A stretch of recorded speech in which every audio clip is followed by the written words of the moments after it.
আজকের এই ভিডিওতে আমি যেই প্রশ্নগুলো সলভ করব আইসিটি সাবজেক্টের, এই প্রশ্নগুলো হতে বেশ কিছু প্রশ্ন তুমি পরীক্ষায় শিওর কমন পেয়ে যেতে পারো। আমি যে 11টি ম্যাজিক্যাল প্রশ্ন সাজেশন দিয়েছিলাম, সেই সাজেশন থেকে কিন্তু আমরা বেশ কিছু প্রশ্ন গতকাল লাইভে কিন্তু সলভ করেছি। আর বাকি যেই প্রশ্নগুলো ছিল, অর্থাৎ 7 নম্বর প্রশ্ন থেকে কিন্তু আমি এই ভিডিওতে তোমাদের সুন্দর করে বুঝিয়ে দিব ধাপে ধাপে। সুতরাং তোমরা এই ভিডিওটি সবাই টাইমলাইনে শেয়ার করো, শেয়ার করে পরীক্ষার আগে একবার করে জাস্ট দেখে যাও। আশা করি এই ভিডিও তোমাদের অনেক বেশি কাজে দিবে। আসো আজকে প্রথমে আলোচনা করবো যে প্রশ্নটা হচ্ছে ম্যালওয়্যার কি। দেখো, আমি কিন্তু এই প্রশ্নটি খুবই গুরুত্বপূর্ণ একটি প্রশ্ন। এখানে দেখো বলছে যে ম্যালওয়্যার কি, বলছে ম্যালওয়্যার কি এবং ম্যালওয়্যার ও ভাইরাসের মধ্যে পার্থক্য বর্ণনা করো। খুবই গুরুত্বপূর্ণ একটা প্রশ্ন। দেখো, আমি শুরুতে 1 নম্বর এখানে দেখছি ম্যালওয়্যার কি। ম্যালওয়্যার হলো ম্যালিসিয়াস সফটওয়্যার বা ক্ষতিকর সফটওয়্যারের সংক্ষিপ্ত রূপ। ম্যালওয়্যার কি? একটা ক্ষতিকর সফটওয়্যারের সংক্ষিপ্ত রূপ। দেখো, এটি এটি এমন এক ধরনের প্রোগ্রাম যা কম্পিউটারের ক্ষতি করতে বা তথ্য চুরি করতে তৈরি করা হয়। Virus, Trojan horse, worm, spyware ইত্যাদি সব ধরনের ক্ষতিকর সফটওয়্যারই ম্যালওয়্যারের কি অন্তর্ভুক্ত। তাহলে দেখো, আমরা কিন্তু ম্যালওয়্যারটা দেখে ফেললাম। এরপর দেখবো আমরা ম্যালওয়্যার এবং ভাইরাসের মধ্যে আসলে কি কি পার্থক্য রয়েছে। দেখো, যে ম্যালওয়্যার এবং ভাইরাসের মধ্যে দেখো কি কি পার্থক্য রয়েছে আমরা দেখার চেষ্টা করি। তার আগে আমরা জানবো যে ভাইরাস কি। আসলে দেখো, এখানে বলা আছে ভাইরাস কি।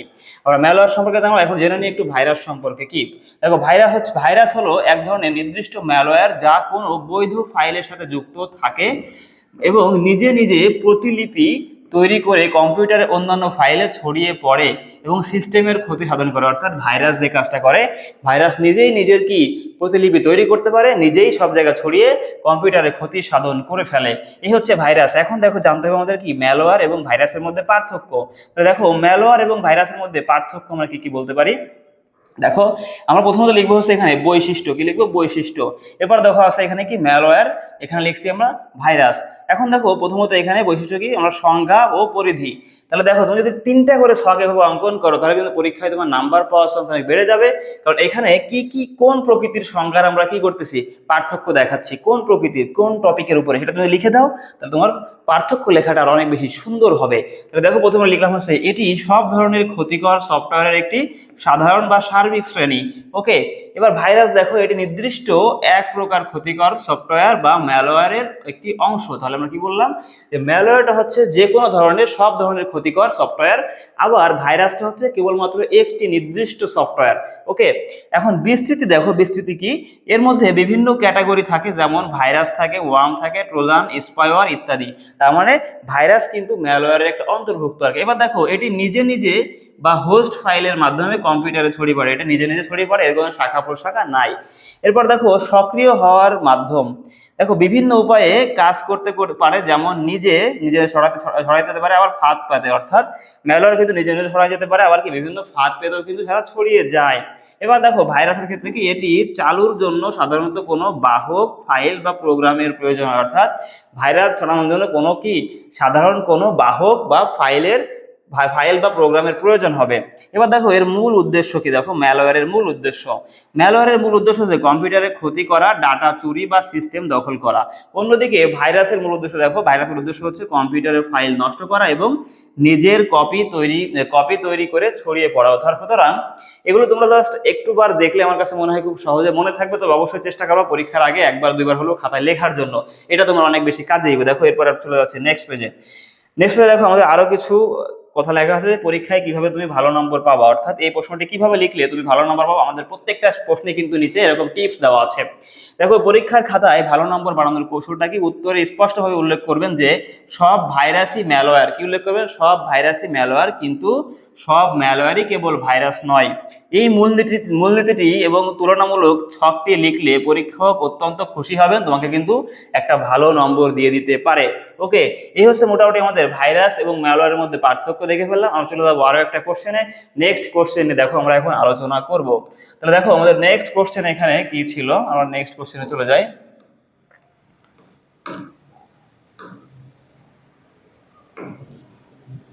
কি হলো?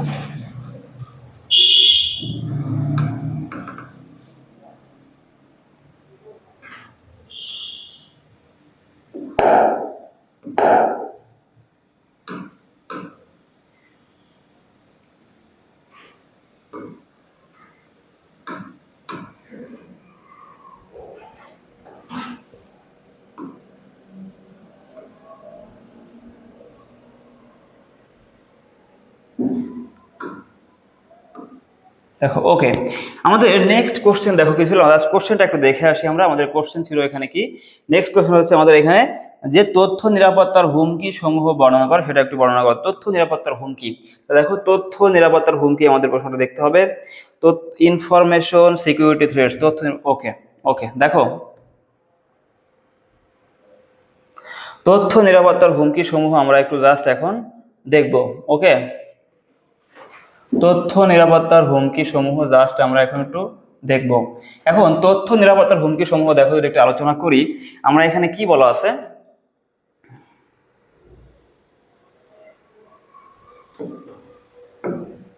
প্রথমত আমাদের এই যে তথ্য নিরাপত্তার হুমকি সমূহ, সেটার মধ্যে এটা বক্তব্যের একটা মূল বক্তব্য বা ভূমিকা আমাদের শুরুতে লিখতে হবে। তাহলে দেখো আমরা লিখবো এখানে মূল বক্তব্য বা কি ভূমিকা।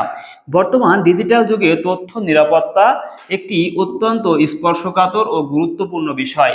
কোনো ব্যক্তি, প্রতিষ্ঠান বা সরকারি সংস্থার গোপনীয় ও গুরুত্বপূর্ণ তথ্যে অনুমোদিত প্রবেশ, চুরি, পরিবর্তন বা ধ্বংস সাধন করার যে কোনো প্রচেষ্টা বা ঝুঁকিকে তথ্য নিরাপত্তার হুমকি বা ইনফরমেশন সিকিউরিটি থ্রেট বলা হয়, অর্থাৎ এগুলো হচ্ছে একটা হুমকি। এবার দেখো এই হুমকি সমূহ কি কি সে বিষয়ে বিস্তারিত আলোচনায় আমরা চলে যাব। দেখো সেই হুমকি সমূহ কি কি সেগুলো বিষয়ে বিস্তারিত আলোচনায় আমরা যাচ্ছি। তথ্য নিরাপত্তার প্রধান হুমকি সমূহ দেখো, এক নম্বর হচ্ছে ম্যালওয়্যার। এই ম্যালওয়্যার হচ্ছে তথ্য নিরাপত্তার কি প্রধান হুমকি।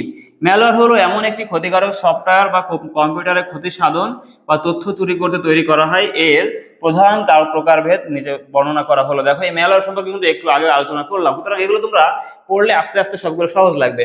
দেখো ভাইরাস এখানে কি বলছে, প্রথমত ভাইরাস ফাইলের সাথে যুক্ত হয়ে ছড়িয়ে পড়ে এবং ফাইল নষ্ট করে ফেলে। ওয়ার্মদের কাজ কি, দেখো নেটওয়ার্কের মাধ্যমে স্বয়ংক্রিয়ভাবে নিজেই ছড়িয়ে পড়তে পারে। ট্রোজান হর্স দেখো দরকারি সফটওয়্যারের ছদ্মবেশে সিস্টেমে প্রবেশ করে ক্ষতিকর কাজ করে থাকে। এই যে তিনটা টপিক দেখলে, প্রধান কয়েকটা টপিক, এই টপিকগুলো খুবই গুরুত্বপূর্ণ এবং এই তিনটা পয়েন্ট যদি তুমি মিস করো তাহলে কিন্তু পরীক্ষা এখান থেকে মার্কস কমে যাবে তোমার। ওকে, এগুলো মিস করা যাবে না। এরপর দেখো চলে যাচ্ছে নাম্বার 2 পয়েন্টে। নাম্বার 2 পয়েন্টে এখানে বলছে রানসমওয়্যার। এটা কি দেখো, র্যানসমওয়্যার এটি একটি অত্যন্ত মারাত্মক এক ধরনের ক্ষতিকর সফটওয়্যার যা ব্যবহারকারীর সমস্ত ফাইল বা কম্পিউটার সিস্টেমকে এনক্রিপ্ট বা লক করে ফেলে এবং সিস্টেম পুনরায় চালু করতে মুক্তিপণ দাবি করে। এটা খুবই ভয়ানক একটা সফটওয়্যার। এরপর দেখো 3 নম্বরে আছে কি ফিশিং। ফিশিং হলো প্রতারণামূলক ইমেইল, মেসেজ বা ফেক ওয়েবসাইটের মাধ্যমে ব্যবহারকারীকে বিভ্রান্ত করে তার user name, password, credit card নম্বর, ব্যাংক অ্যাকাউন্ট ডিটেলস চুরি করার কৌশল হচ্ছে কি এটা ফিশিং। 4 নম্বর দেখো সোশ্যাল ইঞ্জিনিয়ারিং। প্রযুক্তিগত আক্রমণের চেয়ে মানুষকে মানসিকভাবে ম্যানিপুলেট বা প্রতারিত করে গোপনীয় তথ্য হাতিয়ে নেওয়ার কৌশলকে বলা হয় সোশ্যাল ইঞ্জিনিয়ারিং বলা হয়। যেমন বিশ্বস্ত ব্যাংকার বা কর্মকর্তা সেজে পাসওয়ার্ড জেনে নেওয়া, এটা এক ধরনের প্রতারণা বলা চলে। এরপর দেখো চলে যাচ্ছে নেক্সট পার্টে এখানে কি বলছে, আমাদের 5 নম্বর অপশন হচ্ছে সার্ভিস বন্ধ করে দেওয়া। দেখো পাশে এখানে বলছে যে সার্ভিস বন্ধ করে দেওয়া বা ডিওএস বা ডিডিওএস অ্যাটাক। এখন ডেনিয়াল অফ সার্ভিস, যাকে আমরা ডিওএস বলে থাকি, ডিস্ট্রিবিউটেড ডেনিয়াল অফ সার্ভিস করে ডিডিওএস বলে থাকি। এটা এটাকে কোনো ওয়েব সার্ভারে কৃত্রিমভাবে অতিরিক্ত ট্রাফিক পাঠিয়ে তার স্বাভাবিক সেবা বন্ধ করে দেওয়া হয় যাতে সাধারণ ব্যবহারকারীরা প্রবেশ করতে না পারে। এটা খুবই গুরুত্বপূর্ণ একটা কথা। এরপর দেখো 6 নম্বর বলছে man in the middle attack. এই পয়েন্টগুলো তোমাদের দেওয়া ভাইয়া, তোমরা কিন্তু পরীক্ষায় নিশ্চিতভাবেই ফুল মার্কস পেয়ে যাবা। ওকে, দেখো দুইটি কম্পিউটার বা ব্যবহারকারীর যোগাযোগের মাঝখানে কোনো হ্যাকার আড় পেতে বসে তাদের তথ্য আদান প্রদান করে তথ্য গোপনে চুরি বা পরিবর্তন করলে তাকে man in the middle attack বলা হয়। অর্থাৎ মনে করো তোমরা দুজন আছো, দুজনের মাঝে একটি তৃতীয় পক্ষ চলে আসলো, শেষে তোমাদের দুজনের ভিতর থেকে কি গুরুত্বপূর্ণ তথ্যগুলো নিয়ে হাওয়া হয়ে গেল, এটাকে বলা হয় man in the middle attack. এরপর দেখো 7 নম্বরে বলছে এখানে ইনসাইডার থ্রেট বা অভ্যন্তরীণ হুমকি। প্রতিষ্ঠানের নিজস্ব কোনো কর্মচারী যখন অসৎ লোক যখন এই কাজগুলো করে, অসৎ উদ্দেশ্যে বা অসাবধানতা বশত প্রতিষ্ঠানের স্পর্শকাতর ডেটা বাইরে ফাঁস করে দেয় বা ক্ষতি সাধন করে, তখন তাকে বলা হয় ইনসাইডার থ্রেট, অর্থাৎ এটাকে বলা হয় ঘর শত্রু বিভীষণের মতো আর কি। ওকে, এরপর দেখো চলে যাচ্ছি আমরা তার পরবর্তী পার্টে। দেখো কি বলছে এখানে 8 নম্বর পয়েন্ট আমাদের কি বলছে। তো 8 নম্বর পয়েন্টে দেখো এখানে বলছে যে দুর্বল পাসওয়ার্ড ও অ্যানপ্যাস্ট সফটওয়্যার। যেমন দেখো সহজ পাসওয়ার্ড ব্যবহার করা এবং অপারেটিং সিস্টেম বা সফটওয়্যার নিয়মিত আপডেট না করার কারণে নিরাপত্তার যে কোনো ফাঁকফোকর তৈরি হয়, তা ব্যবহার করে হ্যাকাররা সহজে সিস্টেমে প্রবেশ করে। এরপর দেখো বলছে তথ্য নিরাপত্তার হুমকি ও তার প্রভাব সমূহ একটা ছক এখানে অঙ্কন করা হয়েছে। দেখো তথ্য নিরাপত্তার হুমকি ও তার প্রভাব সমূহ এক নজরে দেখে নাও। হুমকির ধরন এখানে লিখছি কৌশল ও মাধ্যম, এখানে লিখছি এবারে প্রধান ক্ষতি ও প্রভাব। তুমি যদি প্রত্যেকটা প্রশ্ন এরকম একটা করে টেবিল দিতে পারো তাহলে কিন্তু তোমার কিন্তু পরীক্ষায় মার্কস অনেক বেড়ে যাবে। তো দেখো প্রথমত লিখছি ম্যালওয়্যার, হুমকির ধরন হচ্ছে ম্যালওয়্যার বা ভাইরাস। কি কি হুমকি আসতে পারে দেখো। কৌশল হচ্ছে ক্ষতিকারক সফটওয়্যার বা লিঙ্ক, ক্ষতিকারক সফটওয়্যার বা কি লিঙ্ক। আমরা দেখো মোবাইল ফোনে বিভিন্ন লিঙ্ক আসে না, লিঙ্কে ক্লিক করলে কিন্তু আমাদের ব্যাংক অ্যাকাউন্ট এগুলো কিন্তু হ্যাক হয়ে যায়, ক্ষতি হয়ে যায়। এটা হচ্ছে এই কৌশলে করা হয়। দেখো প্রধান ক্ষতি হচ্ছে ডেটা নষ্ট বা সিস্টেমের ধীর গতি করা, ঠিক আছে। ওকে, এবারে দেখো ফিশিং। ফিশিং এর কাজ কি? নকল ইমেইল বা ওয়েব লিঙ্ক। এই নকল ইমেইল বা ওয়েব লিঙ্ক দিয়ে কি করা হয়? পাসওয়ার্ড বা অর্থ চুরি করে ফেলা হয়, পাসওয়ার্ড বা কি অর্থ চুরি করা হয়। দেখো এবার র্যানসমওয়্যারের কাজ কি? সিস্টেমে ফাইল এনক্রিপশন করা, মুক্তিপণ দাবি ও ডেটা জিম্মি করে রাখে। এবার দেখো ডিডিওএস, এটা এই অ্যাটাকটা কি? অতিরিক্ত ফেক ট্রাফিক প্রেরণ, সার্ভার ও সেবা সাময়িকভাবে কি বন্ধ করে দেয়। এই যে একটা ছক অঙ্কন করলাম, এই ছকটা অঙ্কন করলে এখান থেকে আশা করি তোমরা ফুল মার্কস পেয়ে যাবা। ওকে, এরপরে দেখো কি বলছে আমাদের পরবর্তী পার্টে আমরা কি লিখলাম। এখানে পরীক্ষায় ভালো নম্বর পাওয়ার টিপস এখানেও দেওয়া আছে, তোমরা জাস্ট দেখে নিবা। পরীক্ষার খাতায় তথ্য নিরাপত্তা হুমকি সংক্রান্ত প্রশ্ন আসলে শুরুতে ছোট্ট সংজ্ঞা দিয়ে হুমকিগুলোর নামের নিচে পয়েন্ট আকারে বর্ণনা লিখবেন। উত্তরের শেষে একটি সামারি ছক দিলে উত্তরটি শিক্ষককে বিশেষভাবে আকৃষ্ট করবে। এত সুন্দর করে সাজানো উত্তর আমার কাছে মনে হয় না তোমরা কোথাও এর আগে কখনো পেয়েছো। এরপরে দেখো আমরা চলে যাবো নেক্সট কোশ্চেনে।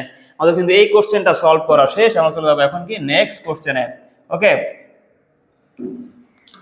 দেখো নেক্সট কোশ্চেন দেখো আমাদের কি আছে। নেক্সট কোশ্চেন ছিল এখানে কি, এই প্রশ্নটা শেষ। নেক্সট কোশ্চেন হচ্ছে আমাদের এখান থেকে 8 নম্বর প্রশ্ন বলছে ইন্টারনেট কি। ইন্টারনেট কি? ইন্টারনেট ও ইন্টারনেটের মধ্যে পার্থক্য।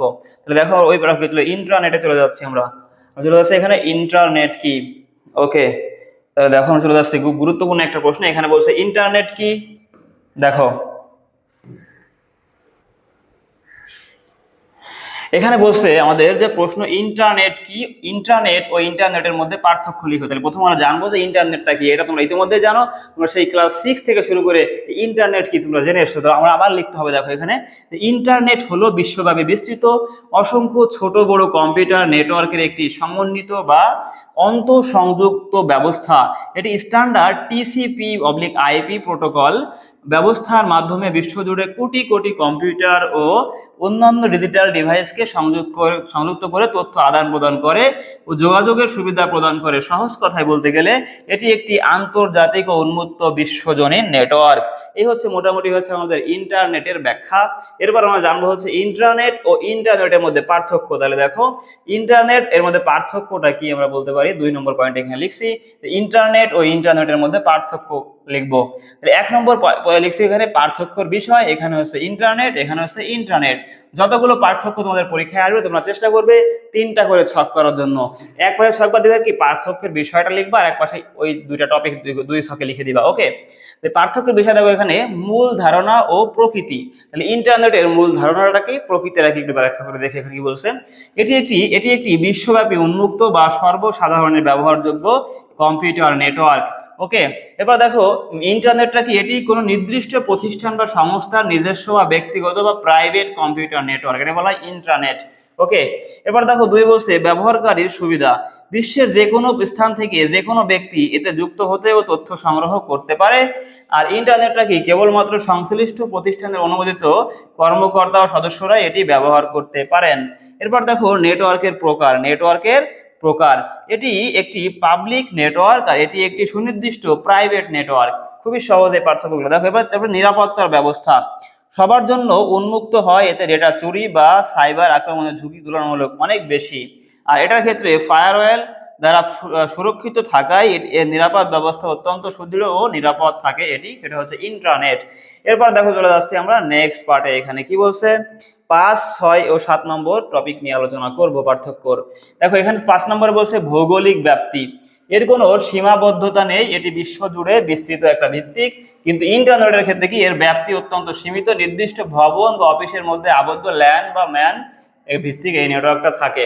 এবার দেখো মালিকানা, মালিকানা দেখো ইন্টারনেটের কোনো একক মালিক বা নিয়ন্ত্রণকারী সংস্থা নেই, কিন্তু যেই প্রতিষ্ঠান এটি স্থাপন, ইন্টারনেটের ক্ষেত্রে দেখো যেই প্রতিষ্ঠান এটি স্থাপন করে তারাই মূলত এর একক মালিক বা নিয়ন্ত্রণকারী বলতে পারো। অর্থাৎ তোমরা যে ওয়াইফাই গুলো ইউজ করো সেটা কিন্তু তোমার কি ইন্টারনেট বলা চলে আর কি। এবার দেখো বাস্তব উদাহরণ, গুগল, ফেসবুক, উইকিপিডিয়া ইত্যাদির সাধারণ অনলাইন কার্যক্রম, এটা হচ্ছে ইন্টারনেটের মাধ্যমে চলে। আর ইন্টারনেট দেখো কোনো ব্যাংকের অভ্যন্তরীণ সফটওয়্যার সিস্টেম বা বিশ্ববিদ্যালয়ের ইন্টারনেট ন্যাশনাল ডাটা পোর্টাল, এগুলো ইন্টারনেটের মাধ্যমে কিন্তু ট্রান্সফার করা হয়। এরপর দেখো মনে রাখার কিছু সহজ কৌশল আমরা বলছি এখানে, যে মনে রাখার সহজ কৌশল, এই কৌশলগুলো তোমরা জানলে তোমরা সহজে মনে রাখতে পারবা। দেখো ইন্টারনেট মনে রাখার সহজ কৌশল কি, বিশ্বমানের একটি উন্মুক্ত মহাসড়ক যেখানে বিশ্বের যে কোনো গাড়ি বা ডিভাইস চলতে পারে। আর ইন্টারনেট হচ্ছে একটি প্রাইভেট কোম্পানির নিজস্ব সীমানার ভেতরে রাস্তা, যেখানে বাইরের থেকে কাউকে ঢুকতে দেওয়া হয় না। এই দুইটা কথা মনে রাখলে তোমার কিন্তু মোটামুটি নিজের মতো করে তৈরি করো প্রশ্নগুলো অ্যান্সার করতে পারবে। আর ভালো পাওয়ার বা পরীক্ষায় ভালো নম্বর পাওয়ার দেখো এখানে কৌশলগুলো বলে দিলাম। পরীক্ষায় এ ধরনের প্রশ্ন আসলে শুরুতেই সংজ্ঞায় TCP/IP প্রোটোকলের কথা উল্লেখ করবেন। এরপর পার্থক্য অংশে অন্তত 5 থেকে 6টি পয়েন্ট দিয়ে ছক উপস্থাপন করলে শিক্ষক পূর্ণ নম্বর দিয়ে দিবে। ওকে, এইভাবে তোমরা কিন্তু এই প্রশ্ন লিখে ফেলবা। আমরা কিন্তু চলে যাচ্ছি এখন নেক্সট প্রশ্ন। দেখো নেক্সট প্রশ্ন আমাদের কি বলছে, নেক্সট প্রশ্ন আমাদের বলা আছে এখানে কি, যে জিপিটি কি এর কার্যপ্রণালী ব্যাখ্যা করো।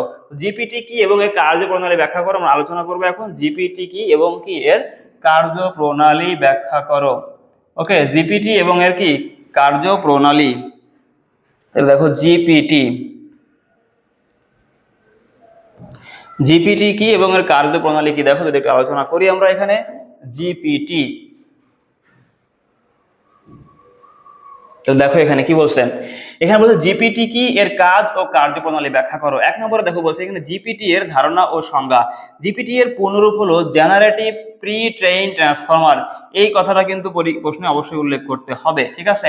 এটি একটি কৃত্রিম বুদ্ধিমত্তা AI এবং ডিপ লার্নিং এর উপর ভিত্তি করে তৈরি করা একটি কৃত্রিম নিউরাল নেটওয়ার্ক আর্কিটেকচার, যা মানুষের ভাষার মতো টেক্সট বুঝতে প্রক্রিয়াজাত করতে এবং নতুন টেক্সট তৈরি করতে সক্ষম। এরপর দেখো এটি মার্কিন গবেষণা সংস্থা ওপেন এআই, এই কথাগুলো উল্লেখ করতে হবে কিন্তু, তারা প্রথম তৈরি এবং পরিচিতি লাভ করে। জিপিটি হলো একটি লার্জ ল্যাঙ্গুয়েজ মডেল LLM, যা বিপুল পরিমাণ টেক্সট ডেটা ব্যবহার করে প্রশিক্ষণ প্রাপ্ত হয়। এই যে জিপিটি যে সংজ্ঞাটা লিখলাম, এই সংজ্ঞাটা কিন্তু সুন্দরভাবে লিখতে হবে। এই সংজ্ঞার উপরে কিন্তু তোমার থাকবে এখানে 2 মার্কস, ঠিক আছে। ওকে, এরপর চলে যাচ্ছি এর কাজ বা কার্যপ্রণালী কি একটু আলোচনা করি। জিপিটি এর প্রধান কাজ সমূহ নিয়ে একটু আলোচনা করব। এবার দেখো 2 বলছে এখানে জিপিটি এর প্রধান কাজ সমূহ কি।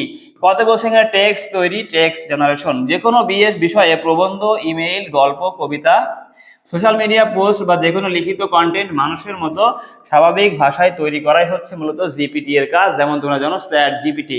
ওকে, এরপর দেখো প্রশ্ন উত্তর প্রদান। দেখো যে কোনো জটিল বা সাধারণ প্রশ্নের প্রাসঙ্গিক, সঠিক ও বিশ্লেষণাত্মক উত্তর প্রদান করা হচ্ছে এর কাজ, যেমন সেটা কি চ্যাট জিপিটি। তোমরা কিন্তু এটা সবাই ইউজ করো। এবার দেখো ভাষা রূপান্তর ও অনুবাদ, বা যাকে আমরা ডিকোড বলে থাকি, কি বলে থাকি, ডিকোড বলা হয়। এক ভাষা থেকে অন্য ভাষায়, যেমন ইংরেজি থেকে বাংলা, অত্যন্ত প্রাকৃতিক ভাবে কি এটা অনুবাদ করতে পারে। এরপর দেখো চলে যাচ্ছে আমরা ঘ নম্বর পয়েন্টে। এখানে কি বলছে, এর পরবর্তী পয়েন্টগুলো একটু দেখে নিই। ঘ নম্বরে দেখো এখানে বলছে যে সার সংক্ষেপ তৈরি, যেমন টেক্সট সামারাইজেশন, বিশাল নিবন্ধ, ডকুমেন্ট ও বা বইয়ের মূল বক্তব্য সংক্ষেপে বা পরিষ্কারভাবে উপস্থাপন করে। দেখো এখানে উময় বলছে প্রোগ্রামিং কোড লিখন এবং ভুল সংশোধন। পাইথন, C++, জাভা সহ বিভিন্ন ভাষায় কোড লেখা এবং কোডের ভুল খুঁজে বের করে সমাধান করাও কিন্তু এই জিপিটি করে থাকে। এবার দেখো জিপিটি এর কার্যপ্রণালী একটু আলোচনা করি আমরা। দেখো জিপিটি এর কার্যপ্রণালী, 1 নম্বর হচ্ছে এখানে প্রি ট্রেনিং। 1 নম্বর এখানে বলছে যে প্রি ট্রেনিং। প্রথমে ইন্টারনেট থেকে সংগৃহীত বিলিয়ন বই, নিবন্ধ ও ওয়েবসাইট থেকে জিপিটি কে প্রশিক্ষণ দেওয়া হয়। এর মাধ্যমে মডেলটি ব্যাকরণ, তথ্যের বিন্যাস ও ভাষার সাধারণ গঠন শিখে ফেলে। এবার দেখো 2 নম্বর বলছে এখানে টোকেনাইজেশন। ব্যবহারকারী দেওয়া ইনপুট লেখাকে ছোট ছোট অংশে বা শব্দখণ্ডে ভাগ করা হয়, যাকে বলা হয় টোকেন বলা হয়। এরপরে দেখো আর্কিটেকচার ও অ্যাটেনশন মেকানিজম। তোমরা যখন চ্যাট জিপিটিতে কোনো কিছু সার্চ করো দেখবা তুমি যেই টপিক নিয়ে সার্চ করো ওই টপিকের উপর কিন্তু আলাদা একটা টোকেন করে দেওয়া হয়। যখন পরে সার্চ বারে যাও সিরিয়ালে লেখা থাকে তুমি কখন কি টপিকে সার্চ করেছো, এটাকে বলা হয় মূলত টোকেন। এবার দেখো এটি হলো জিপিটি এর মূল ভিত্তি। ট্রান্সফর্মার বা আর্কিটেকচার এটা হচ্ছে কি জিপিটি এর মূল ভিত্তি। সেলফ অ্যাটেনশন মেকানিজম খুবই গুরুত্বপূর্ণ একটা কথা। এর সাহায্যে মডেলটি একটি বাক্যের কোনো নির্দিষ্ট শব্দের সাথে অন্য শব্দের সম্পর্ক বা প্রেক্ষাপট অনুধাবন করতে পারে। খুবই গুরুত্বপূর্ণ একটি কথা। দেখো এরপরে কি বলছে দেখো 4 নম্বরে এখানে বলা আছে দেখো যে পরবর্তী শব্দ পূর্বাভাস the next word prediction. Input ও প্রেক্ষাপট বিশ্লেষণের পর এটি গাণিতিক সম্ভাব্যতা বা প্রবাবিলিটি হিসাব করে বাক্যটির পরবর্তী সবচেয়ে উপযুক্ত শব্দ কোনটি হবে তা অনুমান করে একটার পর একটা শব্দ বসিয়ে উত্তর তৈরি করে। 5 নম্বর বলছে ফাইল টিউনিং বা RLHF মানুষের পছন্দ ও নিরাপত্তা অনুযায়ী উত্তর উন্নত করতে রিফোর্সমেন্ট লার্নিং ফ্রম হিউম্যান ফিডব্যাক বা RLHF এই কথাটা খুবই গুরুত্বপূর্ণ। এই প্রযুক্তি ব্যবহার করে মডেলটিকে আরো নিখুঁত ও মার্জিত করা হয়। এখন দেখো পরীক্ষার খাতাতে কিভাবে তুমি ভালো নম্বর পাবা। উত্তরে অবশ্যই জেনারেটিভ প্রি ট্রেইন এর কথাটা অবশ্যই উল্লেখ করতে হবে। চ্যাট জিপিটির পূর্ণরূপটা অবশ্যই উল্লেখ করবে ইংরেজিতে, এটি সঠিক বানানে লিখবেন। এছাড়া ট্রান্সফর্মার আর্কিটেকচার ও নেক্সট ওয়ার্ড প্রেডিকশন পয়েন্ট দুটি কার্যপ্রণালীতে উল্লেখ করলে পূর্ণ নম্বর কিন্তু পাওয়া যাবে। তো এই নিয়মগুলো মেনে তোমরা জাস্ট এই প্রশ্নগুলো পড়ে ফেলবা। আমরা কিন্তু মোটামুটি আজকের এই ভিডিওতে 3টা প্রশ্ন আলোচনা করলাম। আমি পরবর্তী ভিডিওতে আর বাকি যে 3টা প্রশ্ন রয়েছে সেটা নিয়ে আলোচনা করব। সবাই মোটামুটি এই প্রশ্নগুলো পড়ে ফেলো, ইনশাল্লাহ আমরা একটা ভালো কিছু করব। ইনশাল্লাহ দেখা হবে বিজয়ে।